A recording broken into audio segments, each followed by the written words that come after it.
Welcome back to Business RadioX Pro Tips. Lee Kantor, Stone Payton here with you. Lee, what are you learning about this business of building your ideal customer avatar, persona, profile kind of thing?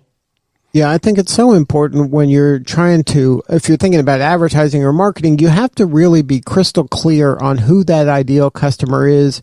What are their characteristics and traits, who they are demographically, but also more importantly, I think you got to start with who they are psychographically, especially in the B2B world. You have to identify what traits or behaviors that those ideal customers share, because you want to find ways that make it easier to see where they're hanging out, where are they, so you can market and communicate with them.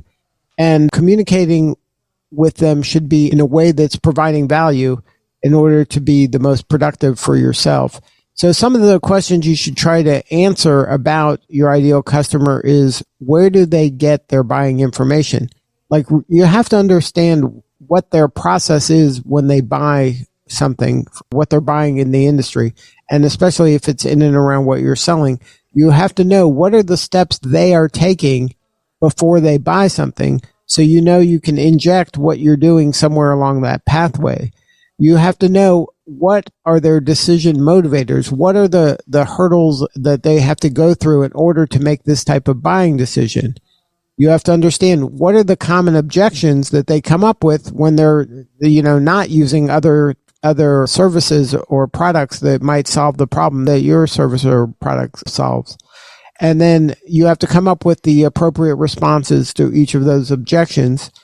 And most importantly, you got to really understand the layers deep when it comes to what is the problem they're trying to solve.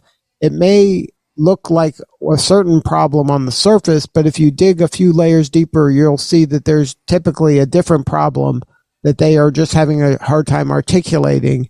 And that's really, if you can solve that problem, that will get you closer to the sale. So spend some time to kind of reverse engineer who this person is and what is their buying process. And then that way you'll know where they are and you'll be able to inject yourself into their buying process in an elegant manner.